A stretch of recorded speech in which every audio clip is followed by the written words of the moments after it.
pessoal, sejam muito bem-vindas, muito bem-vindos a mais uma edição do podcast Ala Esquerda. Chegamos ao programa de número 42, uau! E toda semana estamos aqui debatendo, analisando o esporte brasileiro, o futebol em especial, mas sempre contextualizando, enfrentando esse conservadorismo completo que insiste em dominar e controlar as agendas, as políticas esportivas e as não políticas esportivas no Brasil. É nesse cenário que começa mais um podcast Ala Esquerda. Eu já aproveito para dar aquela movimentada na nossa mesa redonda, que só gira para um lado, só gira para a esquerda. Eu sou o Alexandre Arraes e mando o primeiro pelotaço da direção do Herbert Borges. Tudo bom, Herbert? Tudo bem, Alexandre? Fala, galera. Bom dia, boa tarde, boa noite. Um abraço para quem nos escuta. Espero que você esteja bem, na medida do possível, como eu sempre falo. Estamos aí, infelizmente, com mais de 140 mil mortos por Covid. Então, a gente chegou no momento em que é quase impossível não ter sido infectado, não conhecer alguém que foi infectado, ou ter perdido algum familiar, amigo, conhecido. Enfim, o momento é péssimo mesmo. Até por isso, tivemos aí uma semaninha de descanso para tentar respirar nessa loucura que é esse país, mas estamos de volta. Como o Alexandre bem apontou aí, episódio número 42 do nosso Ala Esquerda. E para não perder o costume, eu faço o trabalho logo no começo, para a gente não perder tempo no final. Então você escuta este e os demais episódios do nosso programa no Spotify, YouTube, Google Podcasts, Deezer, SoundCloud e demais agregadores de podcast. Estas são as plataformas nas quais estamos presentes. No mais, eu passo a bola para o meu amigo, meu compadre, Thiago Porto. E aí, irmão, tranquilo? Fala, Herbert. Tudo tranquilo, na medida do possível, como você fala sempre. Bom momento, Alexandre. Bom momento a todos que estão ouvindo a Ala Esquerda 42. Depois de uma semana de pausa que foi necessária para a gente dar uma respirada, a gente retorna aqui, sempre dando aquele canhotaço, sempre fazendo essas análises que a mídia tradicional não faz. Só completando o serviço, você pode acompanhar a gente nas redes sociais, Twitter, @alaesquerda7, Instagram, @ala_esquerda7. Então não vamos nos alongar muito, a gente tem um assunto muito importante para falar. Eu passo a bola já para o Alexandre para a gente começar essa discussão. E aí, Alexandre? Beleza, Thiago. Aproveito também para mandar aquele beijão para Mônica Cury, que segue aí num serviço avançado, trabalhando muito, não vai poder estar com a gente aqui hoje, mas volta muito em breve. Pois é, gente, a realidade esportiva brasileira todo mundo está acompanhando, quer dizer, não é um mérito ou demérito da área de esporte. Diversas políticas sociais no Brasil estão na falência completa, a saúde todo mundo está acompanhando, as questões educacionais, o meio ambiente, nem se fala, e o esporte está aí. Já começou perdendo seu status de ministério, virou uma secretaria especial, foi empurrada para o Ministério da Cidadania, ficou sobre as asas do terraplanista Osmar Terra durante um bom tempo, depois agora é coordenada pelo Onyx Lorenzoni, aquele homem que assumiu o Caixa 2, mas foi perdoado pelo Sérgio Moro. Já passou aí pela mão de generais, por 2 generais, agora está na mão de um cara que, enfim, trabalhou basicamente com a participação em eventos esportivos, é um cara que não é da política esportiva, um cara de eventos esportivos, o atual secretário especial.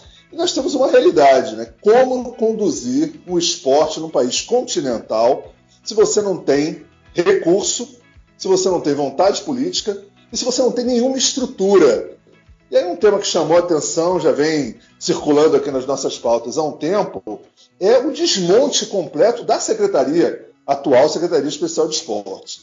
Né? Quer dizer, no mês de setembro, agora, caiu a ficha de que o contrato que garantia a quantidade de funcionários dentro da estrutura da secretaria chegava ao fim, ele não foi renovado. Obviamente, você passa a ter uma quantidade mínima de funcionários trabalhando dentro da secretaria. Servidores de carreira já são pouquíssimos. A grande maioria eram terceirizados. E esses terceirizados da empresa saíram todos. Ou seja, a gente vai ter uma Secretaria Especial dos Esportes, pelo menos durante esse resto de 2020, porque o contrato agora que vai ser gerado, um novo edital, nova empresa que vai ser contratada, isso tudo vai funcionar a partir do ano que vem. você vai ter uma queda aí de 90% em alguns setores do número de funcionários. Em um país que não tem política nenhuma do ponto de vista esportivo, ainda sobrevive muito com a iniciativa de projetos sociais. E esses projetos precisam, fundamentalmente, da aprovação das leis de incentivo, da dinâmica das leis de incentivo. E não tem mais praticamente funcionário nenhum nem para fazer isso. Então, é uma situação absolutamente quase impossível, né, da realização de qualquer tipo de política que a gente tem hoje. Um ministério sem status nenhum, sem poder político, sem relevância estratégica nenhuma nesse governo. Você não tem estrutura nenhuma, nem para manter o pouco que já existia e que funcionava, e também com muitas restrições e muitos problemas. A gente fica quase que defendendo, né, ou pelo menos tentando entender a necessidade de funcionários, e olha, terceirizados, coisa que não absolutamente está longe de ser o ideal. O ideal é que tivesse uma estrutura de servidores de carreira, né, concursados, adequados para trabalhar dentro do Ministério dos Esportes, com status de ministério, e não um conjunto de pessoas terceirizadas, enfim, com todas as questões trabalhistas, previdenciárias e um monte de problema que a gente encontra nesses processos de terceirização. Além disso, com as dificuldades que a gente já sabe que tem na autorização para novos projetos sociais por conta do valor pequeno que é, inclusive, direcionado para a lei de incentivo.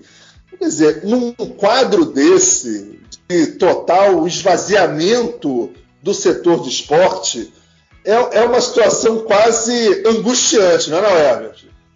Bom, Alexandre, com certeza é muito angustiante. Esse é um dos programas mais tristes e preocupantes que a gente está fazendo. Eu não vou nem cair na tentação de falar dos atletas que apertaram 17 nas urnas, porque já ultrapassamos essa fase, né? Já passamos por essa fase. O ataque é muito mais devastador e abrangente do que podemos imaginar. São 524 funcionários demitidos, 524 trabalhadores, contribuintes que se somam a mais de 14 milhões de desempregados no país, né, cara? Então isso para a gente ficar só nos empregos diretos. Por exemplo, o Departamento de Incentivo ao Esporte, que tinha 50 funcionários, agora só tem 8. A área responsável pelo Bolsa Atleta perdeu 16 dos 18 funcionários que tinha. O setor que fiscaliza o cumprimento ou não da Lei Pelé tinha 8 funcionários e agora só tem uma funcionária. Na prática, são áreas muito estratégicas para o esporte brasileiro que ficam inviabilizadas, a palavra é essa, inviabilizadas de acontecer até a contratação de novos funcionários, que só deve acontecer em janeiro, né? Porque o governo prometeu uma licitação para contratar uma nova empresa, e essa licitação, a gente sabe que licitação leva tempo, fora todas as nuances que levam uma licitação, né? Ainda mais nesse momento, com esse governo, que leva a gente a desconfiar do que pode acontecer. Mas, enfim, isso demora. Então, na prática, a gente fica de setembro a janeiro sem ter equipe para trabalhar.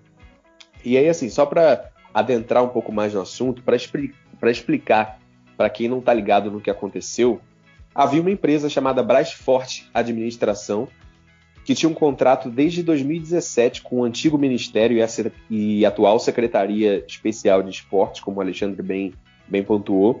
Esse contrato atingiu seu tempo máximo de 60 meses e ele não foi renovado. Mas aí pode ter gente pensando, e com certeza do outro lado tem gente falando isso, né? Esse contrato acabou e então não foi uma demissão.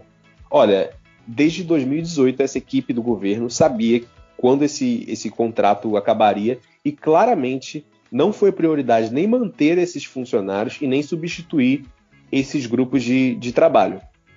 Demite-se funcionários terceirizados ao mesmo tempo que esse mesmo governo, na figura do Paulo Guedes, ataca diretamente o funcionalismo público.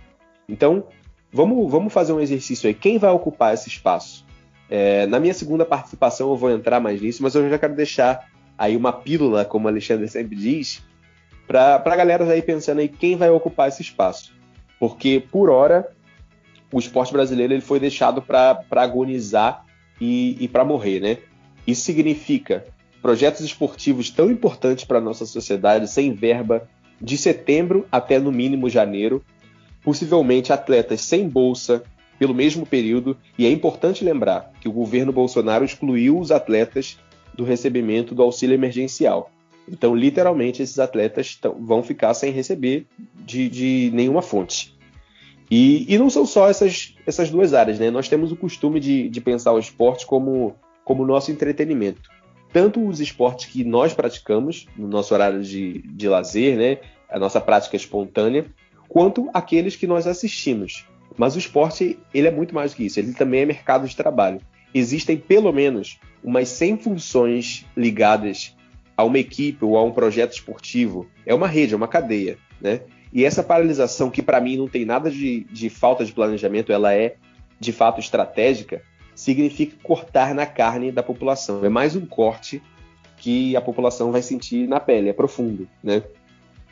E uma dimensão que eu também não posso deixar de abordar é o impacto social dessa medida, até pelo ponto de vista do mercado de trabalho, né? Você que tá nos ouvindo pode acreditar que quase a totalidade das pessoas pretas famosas e ou financeiramente bem-sucedidas que todos nós aqui conhecemos, elas são do esporte ou das artes, majoritariamente da música, que também é outra área que está sob ataque, mas isso é para um outro programa, né?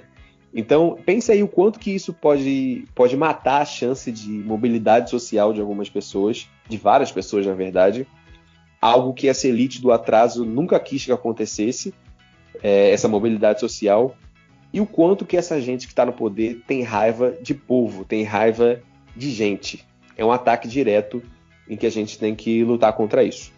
Vai lá, Thiago. É isso mesmo, Herbert. Esse desgoverno, essa distopia atual que a gente está vivendo, as pessoas, eles realmente têm raiva de gente. Você falou muito bem. É um governo que tem raiva do povo. E o pior, é um populista que tem raiva do povo. É um cara que tenta passar uma imagem de simples, produz aquelas fotos bizarras, comendo pão com leite condensado, mas é um cara altamente elitista, é um governo totalmente elitista. Paulo Guedes, a política do Paulo Guedes é o que tem de mais excludente se tratando de ideologia e política econômica. Então, assim, é incrível como a desinformação faz com que o povo acredite nesse governo como algo próximo de ser popular, sendo que é totalmente o oposto. Falando sobre o desmonte da secretaria, é realmente muito preocupante. É algo que, assim, por exemplo, o Bolsa Atleta pode ficar sem ninguém gerenciando até o ano que vem. Isso é desastroso. E, como você bem disse, não houve um planejamento, não houve vontade de adiantar essa licitação e de substituir a Brasforte. Não houve. Foi proposital. Foi totalmente proposital esse desmonte da secretaria. E é aquilo, é a tônica do neoliberalismo. Como você bem disse, Herbert, é o corte na carne do povo sempre. E quanto mais eles cortam, mais eles querem cortar. É um governo que não quer assumir responsabilidade nenhuma. Então é um governo que quer terceirizar a administração do país. O neoliberalismo é isso. E o esporte acaba sendo uma das áreas mais atingidas, junto com a cultura, que é algo que essas pessoas que estão no poder veem como algo não essencial. Esporte, cultura, isso aí não é prioridade, né? Sendo que isso destrói o sonho de muita gente. Como o Herbert falou, a maioria das pessoas pretas, a maioria das pessoas periféricas conseguiram ascender socialmente, foram através ou do esporte, principalmente do futebol, mas outros esportes também, ou através da cultura, da música, da arte, enfim. É realmente preocupante a situação. A demissão está colocando em risco muitos projetos da Secretaria Especial, sabe? Como vocês já falaram aí, a área que cuida do Bolsa Atleta, por exemplo, que perdeu 16 de 18 funcionários, é um número, assim, inacreditável. O Departamento de Incentivo e Fomento ao Esporte o DIF, tinha 50 funcionários e 42 foram desligados. Enquanto isso, por outro lado, uma ONG, que é administrada pelo Léo Moura, jogador, eu ia falar ex-jogador, mas ele ainda está em atividade, recebeu um repasse recorde de mais de 5 milhões de reais para manter por um ano 15 escolinhas de futebol no Rio de Janeiro. Tudo bem que os trabalhos das escolinhas de futebol são válidos, são importantes, mas por que se investe 5 milhões em um projeto desse, enquanto a Secretaria do Esporte está jogada às traças? Esse repasse foi o maior realizado pela Secretaria do Esporte e nasceu de uma emenda parlamentar do deputado federal Luiz Lima, aquele ex-nadador. E assim, é algo que a gente vê claramente que é um governo que só beneficia os amigos, só beneficia quem está ali apoiando de alguma forma e, infelizmente, deixa o povo a ver navios, né, Alexandre? Pois é, Thiago, eu acho importante você ter trazido esse exemplo da história da ONG do Léo Moura. Eu acho que essas coisas estão muito articuladas. Vou até levantar uma hipótese aqui para a gente pensar nesse nosso ala esquerda. Porque com todas as limitações da lei de incentivo e da forma de funcionamento do antigo Ministério dos Esportes ou da Secretaria, para que um projeto social receba recurso público para realizar qualquer tipo de ação, você tem alguns critérios a serem adotados. Tem que cumprir determinado número de o atendimento, essa organização tem que mostrar, enfim, que é uma organização correta, seu orçamento, transparência, como é que são feitos seus balanços, qual é a história daquelas pessoas que estão ali, os resultados que são apresentados, enfim, tem um conjunto, inclusive, de indicadores, de algum tipo de monitoramento que, em tese, deveria haver para aprovação de dinheiro público para uma organização social ou para uma ONG. Eu sou crítico a esse modelo, se a gente tiver tempo aí, em algum momento, a gente pode até falar um pouco sobre isso. Eu fiz o levantamento aqui na cidade do Rio de Janeiro, e em alguns momentos, durante a administração de Eduardo Paes como prefeito, 90% dos recursos eram terceirizados. Não existia qualquer política estratégica de esporte por parte do ente governamental, da prefeitura. O dinheiro era todo repassado para a escolinha tal, para o instituto tal, para a organização social tal. Quer dizer, não existia, e cada uma tendo que apresentar, digamos assim, resultados entre muitas aspas, porque os critérios de monitoramento são muito fracos, e aí você sabe lá se estão atingindo resultados ou não estão. Então, eu sou muito crítico a esse modelo, acho que tem que se repensar profundamente como é que se tem uma política estratégica, e aí não é à toa que a gente não tem plano nacional de esporte, não tem plano estadual de esportes, plano municipal, não existe essa figura do público, né, do governamental pensando uma estratégia esportiva. Então, terceiriza o recurso e vai passando à frente. Sou muito crítico a isso, mas no modelo atual da Lei de Incentivo ao Esporte, pelo menos há, em tese, alguns critérios. Quando você esvazia de tal forma, e aí é a minha hipótese, esvazia dessa forma, eu concordo com o que o Herbert colocou. Eu também não acho que porque eles são ruins de gestão, né? Isso faz parte de uma estratégia de esvaziamento do Estado e algum tipo de benefício que vai se adquirir com isso, quando o Estado está tão enfraquecido dessa forma. Então você não vai ter ninguém para fazer avaliação dos projetos. A tendência é o quê? É de você não ter aprovação de projetos, nem renovação de projetos e não ter repasse de recursos. Nesse aspecto, e a minha hipótese, fica mais explícito ainda o interesse nessas parcerias que não tem que passar por esses critérios de monitoramento. E aí esse exemplo que você deu, Thiago, é perfeito. O Luiz Lima, no seu primeiro ano como deputado federal, todo deputado pode apresentar até, acho que 27 emendas ao orçamento para incluir recursos, ele só apresentou uma só, que foi essa, dos 5 milhões e tanto para o Instituto do Léo Moura. Então, o que você acontece? Você passa a ter um recurso que é maior do que o recurso repassado para 27 federações esportivas pelo Brasil, para uma organização apenas, e que o único critério para aquele recurso ir para aquela organização é o fato do deputado ser amigo do cara, o próximo do cara. E vamos imaginar que não tenha nenhuma outra coisa por trás disso. Eu não estou fazendo nenhuma acusação porque eu não tenho informação sobre isso, mas infelizmente há muitos projetos hoje, e a gente está vendo aqui no Rio de Janeiro, né, que é o berço da corrupção, da vergonha da política nacional hoje em dia, como isso está acontecendo. O secretário estadual de Educação, por exemplo, Pedro Fernandes, que foi preso, né, por conta do quê? Por justamente um acordo que facilitava a contratação de uma organização social, naquele caso, para apresentar óculos, né, para população de baixa renda, e aí tinha um esquema marcado com a organização que recebeu o recurso, que isso será repassado por alguém. Não estou dizendo, não estou fazendo essa acusação aqui, mas estou dizendo que esse modelo, ele permite isso, ele facilita enormemente isso, porque não tem praticamente controle nenhum.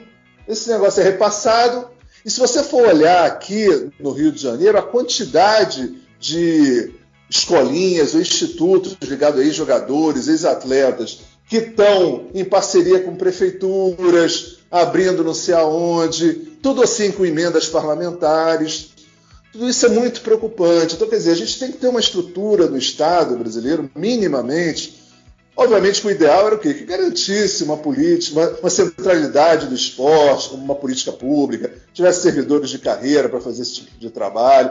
Mas, enfim, nas condições que temos, pelo menos garantir um monitoramento, um conjunto de regras, fiscalização, transparência.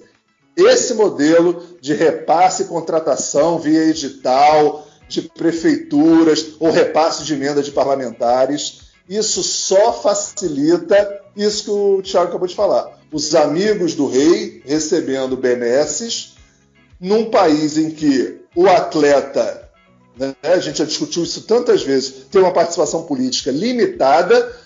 Quando aparece um atleta para falar, como apareceu a Carol Solberg naquele último evento de vôlei de praia, e gritam fora Bolsonaro, imediatamente vem a Federação de Vôlei para calá-la, vem esse absurdo vergonhoso dessa comissão de atletas, chefiada pelo Emanuel, lembrando que o Emanuel foi da Secretaria Especial de Esportes também, do governo Bolsonaro, e só saiu porque a esposa dele, que é a Leila, é senadora, estava, digamos assim, um pouco na oposição ao governo Bolsonaro, então claramente foi uma retaliação. Esse é o motivo do Emanuel ter saído da Secretaria Especial, não foi nenhum conflito com a lógica bolsonarista, e o cara assume uma comissão de atletas para mandar os atletas se calarem. Então, que tipo de ex-atleta será beneficiário desses acordos? Aquele mais crítico, como a Ana Moser, que tem 1000 dificuldades agora na manutenção do seu instituto, porque precisa da lei de incentivo, porque não vai ter benesses do amigo do rei para colocar recursos para ela, ou o Instituto da Paula, que sempre tem uma postura mais crítica, ou outros atletas, ou aqueles amigos que ou fazem esses acordos com as emendas parlamentares, ou então, como eu vi recentemente, algumas escolinhas, alguns institutos, algumas organizações de ex-atletas que estão criando metodologias para serem vendidas para escolas, tanto privadas como públicas. Daí um negócio também, essa chamada de privatização 2.0, que é o público passando a comprar a apostila de Instituto Lema, Instituto Ayrton Senna, Instituto Objetivo, do não sei o que lá, é o privado cada vez mais entrando no público, e agora também através de metodologias esportivas que seriam aplicadas a partir do trabalho de algumas dessas organizações. Então, assim, um cenário lamentável, profundamente complexo e de difícil solução, porque a tendência eu acho que é esse movimento. Esvazia seu ministério, porque ali ainda tem algum tipo de controle, mínimo, mas alguma, e passa-se a usar outras estratégias que passam ao largo desse tipo de monitoramento, pelo menos é a hipótese que eu vejo para o cenário que a gente está acompanhando por agora. Um ótimo ponto levantado pelo Alexandre. Essa terceirização do esporte também não é algo que me agrada, o jeito que funciona hoje. A defesa aqui não é da ONG, não é da Brasforte, mas um ataque a essa ação de deixar o esporte definhar propositalmente para poder repartir o que sobrar dele dentre a sua zona de interesse, a sua zona de influência. Como bem o Alexandre pontuou, e eu vou um pouco além, aos amigos, aliás, o Alexandre não, o Thiago, aos amigos tudo, aos inimigos, ao povo, à fiscalização e monitoramento, à democracia, nada, né? Mas eu acho que isso vai um pouco além também. E eu quero convidar aqui os amigos da bancada e também os nossos e as nossas ouvintes a um exercício de volta para o futuro, né? Eu vou chamar assim. Então a gente vai viajar agora pelo passado, pelo presente e pelo futuro rapidamente para trazer algumas reflexões. Então, o esporte e as atividades físicas, e aqui eu estou generalizando mesmo, né? Mas evidentemente houve exceções, né? Mas os esportes e atividade física, em quase todo mundo, eles surgem e eles são monopolizados pelas entidades militares, né? Por muito tempo aconteceu assim. Não à toa, nos primórdios dos Jogos Olímpicos da era moderna, grande parte dos atletas eram militares. Então, essa característica, em diferentes momentos da história e de diversas maneiras, tornou-se ali uma espécie de soft power das grandes potências. A forma não letal, porque a outra era a guerra, né? De uma nação mostrar o seu poder e soberania ao restante do mundo. Foi assim no Entre Guerras, foi assim no pós-guerra, foi assim na Guerra Fria, foi assim nas ditaduras militares mundo afora, inclusive no Brasil. E aqui no Brasil não foi diferente. Esporte e o militarismo, aí, as entidades militares, as forças armadas, sempre estiveram entrelaçados durante muito tempo. E aí, vindo para o presente, que nos últimos anos e no momento atual, nós assistimos uma verdadeira ofensiva das forças armadas sobre os atletas brasileiros de maior potencial, né? É significativo ter atletas no pódio com uniforme militar, prestando continência, que é uma coisa que a gente já criticou aqui, ter bons resultados nos Jogos Mundiais Militares. Tudo isso manda um recado, tudo isso manda uma mensagem para a população. E essa mensagem as Forças Armadas funcionam. Aqui tem-se a excelência. Só que essa excelência ela vem a custo do sucateamento do esporte não militar, que é o esporte que a gente conhece. Então, é como se a pessoa queimasse a lavoura do vizinho e se diz o melhor agricultor. Diga-se de passagem, essa mesma estratégia vem sendo usada na educação. E funciona, infelizmente funciona, porque eu tenho um monte de colegas, né, professores, que trabalham em escola pública e morrem de amores por escolas militares, né? Mas isso tudo é também um outro rolê. Vamos voltar aqui para o esporte e agora vamos com o futuro. Então, nesse cenário, nessa composição que a gente está vivendo, não é difícil imaginar que esses funcionários da Brasforte, esses funcionários terceirizados, eles não serão substituídos por funcionários públicos de carreira. Aliás, concurseiros que apertaram 17 e não foram poucos, aquele abraço, né? Não é difícil imaginar que essa área estratégica que é o esporte, ela também vai ser tomada por militares, como vários outros setores desse governo. E o risco disso é enorme, é gigantesco, é desastroso, porque a gente passa de um cenário onde as Forças Armadas elas aliciam e tomam para si esses atletas, e a gente passa para um cenário onde essas Forças Armadas vão dominar o esporte institucionalmente. E aí a gente sabe que, num contexto que a gente vive agora de viúvas da ditadura, isso significa mordaça, isso significa racismo, homofobia, preconceito de classe, negação da ciência. Logo ela, ou elas, né, que são várias ciências, que cada vez mais estão ligadas aos esportes. Além, evidentemente, do fechamento de postos de trabalho para quem não é militar. Uma vez que os militares tomaram os esportes serão praticados nas Forças Armadas, né, nas entidades militares. E só entra na entidade militar quem é militar, né? Então, eu falei no primeiro comentário que cada projeto social, cada equipe esportiva emprega centenas de pessoas, dezenas de pessoas. Isso não vai mais acontecer. Então, esse fechamento de postos de trabalho também é conhecido como desemprego e fome, para quem ainda não se ligou no que eu estou falando. Então, enfim, esse cenário é um cenário aterrorizante para o esporte brasileiro, para a sociedade brasileira, e prova que aqui no Brasil o fundo do poço tem subsolo. E aí, Thiago? Cara, realmente é assustador. Eu tô até meio sem palavras, porque você colocou isso tão bem, você nos trouxe de uma forma tão clara que meio que caiu a ficha de que realmente o fundo do poço tem subsolo. É algo que a gente acha que já chegou, que não pode piorar, e ainda pode piorar muito, e ainda vai piorar muito, se a gente não tiver uma reação popular diante desse governo fascista. Vai piorar muito. O esporte sempre foi usado como ferramenta de propaganda por governos autoritários, né? E a gente tem diversos exemplos ao longo da história, que o governo Bolsonaro não é diferente. Não à toa ele, praticamente todas as lives que ele faz, ele tá com uma camisa de um time diferente.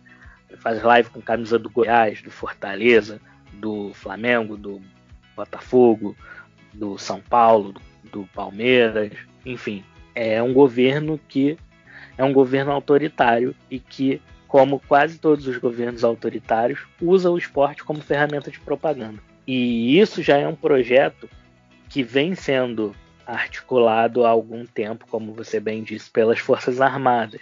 As Forças Armadas já contrataram, entre aspas, diversos atletas que disputaram Pan-Americano, Olimpíada, defendendo as Forças Armadas e batendo continência no pódio. Então, realmente, assim, é preocupante, é assustador e faz muito sentido. É muito provável que daqui a alguns anos a gente realmente veja isso, ano que vem ou daqui a 2 anos, a gente realmente veja isso, um esporte completamente militarizado, controlado por generais, onde funcionários são todos militares e é o fim de qualquer possibilidade de ascensão social para as classes periféricas, para pessoas pretas, muito racismo, muita homofobia, muito machismo, muita elitização. Não tem como sair nada de bom daí. O esporte brasileiro vai definhar,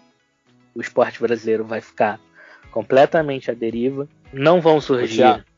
Ô, Thiago, se me permite uma parte rapidinho, isso lembra, inclusive, assim, é uma lembrança triste, mas o programa que a gente fez com o Hamilton, né?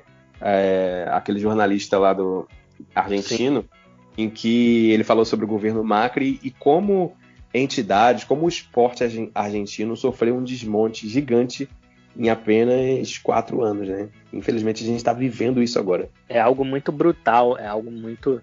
A gente na época até questionou, né, os governos anteriores ao Macri, de esquerda, e questionou os nossos governos de esquerda anteriores ao Bolsonaro, de que como não se cria uma estrutura que não possa ser destruída em tão pouco tempo. Né? Na época do programa a gente fez esse questionamento. Mas hoje eu vejo que esse desmonte é algo muito brutal, não tem como ser evitado, por mais que as políticas públicas tivessem sido feitas, é algo muito, muito agressivo, não tem como evitar. Saiu uma notícia há alguns dias atrás dizendo que saiu uma proposta apresentada pelo Executivo que recupera parte do orçamento perdido pelo esporte, mas, assim, para vocês terem ideia, no final do governo Temer, eu não estou nem falando do governo de Lula e Dilma, projeto de a lei orçamentária anual reservava 431 milhões para programas do então Ministério do Esporte, antes do Temer deixar o governo em 2018, que seria o orçamento para 2019. O projeto atual prevê 292 milhões, quase a metade desse valor. E é algo que a gente sabe que esses 292 milhões, que já é muito menos do que os governos anteriores, como a gente já falou aqui durante o programa, vão ser repassados para os amigos do rei, como disse o Alexandre. Vai ser algo que não vai de fato contemplar projetos sociais, projetos populares, e a gente tem que reagir. Eu ainda não sei como, eu ainda não consigo ver perspectiva, a nossa oposição está muito perdida, a esquerda está batendo cabeça demais, mas a gente tem que reagir, porque senão esse governo vai acabar de vez com o Brasil, vai levar a gente para a Idade da Pedra de novo. Pois é, Thiago, Herbert, um cenário terrível. A gente pode até montando algumas peças desse quebra-cabeça e incluindo, né, algumas coisas que cada um foi falando para ver esse cenário de trevas completa, medieval que o esporte brasileiro está nesse ano de 2020 e na sequência aí, certamente, para os próximos anos. Só lembrando, e esse elemento da militarização que a Herbert falou é muito importante, a Carol Solberg, quando ela fez a manifestação dela, em todas as declarações na sequência, ela disse, olha, eu falei em nome próprio, inclusive a Thalita não falou nada, porque Thalita é uma atleta militar, e aí ela não vai se posicionar em relação a isso. Olha, aí para você ver, né, esse elemento de ser um atleta militar, quer dizer, você esvazia numa ponta o ministério, as políticas totais de apoio que você pode ter. Muitos atletas, inclusive num ambiente desse de crise econômica mundial, de pandemia, dificuldade de patrocínio, o cara fica cada vez mais refém de qualquer tipo de apoio que tem, veio o apoio das Forças Armadas, cala o atleta.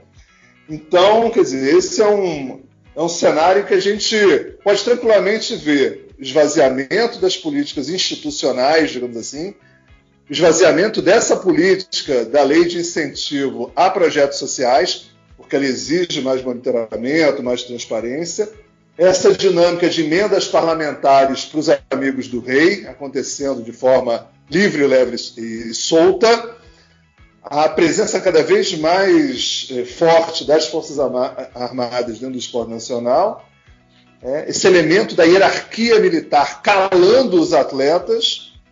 Olha só que cenário. E aí, um outro elemento que a gente não pode deixar de falar, que infelizmente o esporte continua muito distante da arena política principal, seja social, das organizações, enfim, dos movimentos populares, movimentos sociais, ou dos próprios partidos políticos e da esquerda de uma forma geral. O esporte, infelizmente, está muito abaixo do ranking de prioridades, o que torna muito mais difícil. Esse cenário que a gente falou da Argentina, né, dessa forma rentista do capitalismo, que é o neoliberalismo, fomentando o estímulo à destruição total do Estado, na Argentina não havia, ou pelo menos por enquanto não há esse perigo dessa militarização. Então o Brasil ainda está num cenário pior, né? Que pega o que está de pior lá e ainda inclui esse elemento aqui. Isso é muito complicado. E aqui o que existe no Brasil de algum tipo de resistência? Só para a gente ter um cenário aí, talvez, para a gente se segurar numa ponta ou outra e ainda acreditar em alguma possibilidade de mudança. O movimento Esporte pela Democracia, mas com todas as limitações desses movimentos, porque são muito pontuais, né? Ele sai uma nota de repúdio, muitos atletas assinam, e depois, qual é a perspectiva de continuidade disso? As experiências que a gente teve no esporte são fracas, né? No sentido da continuidade, né? A gente teve a questão dos jogadores de futebol, não funcionou, teve o movimento do Atletas pela Cidadania, hoje muito esvaziado também, é um cenário complicado. Então, eu só vou apontar um elemento que, só para não dizer que não tem nada, que vocês devem lembrar, recentemente, inclusive, saiu uma entrevista muito longa com ele, o ex-árbitro Márcio Chagas, né, um árbitro negro, que se manifestou sobre o racismo que sofreu durante sua carreira, né, ele que foi comentarista, inclusive, do Grupo Globo, lá no Rio Grande do Sul, depois foi afastado, e há muitos questionamentos de que foi afastado por motivações políticas. Ele é candidato a vice-prefeito na chapa do PSOL, lá em Porto Alegre. Ele é o candidato a vice-prefeito na chapa da Fernanda Melchiona. Então, uma certa curiosidade, a participação, aí não é um atleta propriamente, mas é um cara dentro do ambiente esportivo, né, um ex-árbitro, participando, tentando trazer um pouco essas demandas esportivas para os espaços de esquerda, para pensar em estratégias, porque senão vamos ser engolidos, né? Não vão nem cuspir o caroço, vão engolir o caroço junto, Herbert. Olha, com certeza, Alexandre, está bem complicado.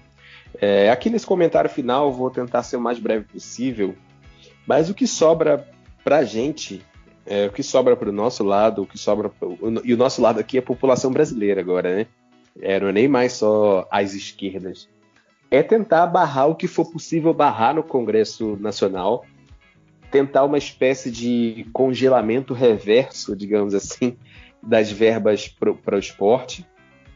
E aí o esporte em todas as suas dimensões, né? O esporte educacional, que a gente já fez o programa aqui, o esporte de participação, que eu acho que a gente está devendo um programa sobre esse tema, que as pessoas precisam entender um pouco melhor, e também o esporte de alto rendimento. Então, se para o lado negativo fizer um congelamento para a educação e para a saúde, um congelamento de verbas destinadas, por que não para o esporte? E aí, de uma forma positiva, né? De maneira a garantir o mínimo de funcionamento para essa área. Os números aí que o Thiago trouxe no comentário anterior dele me assustam bastante, de 400 milhões. Você diminui tanto, cai tanto, como é que você quer que algo funcione? Nada funciona com uma queda tão grande de verba, né? Nenhum setor resiste a isso.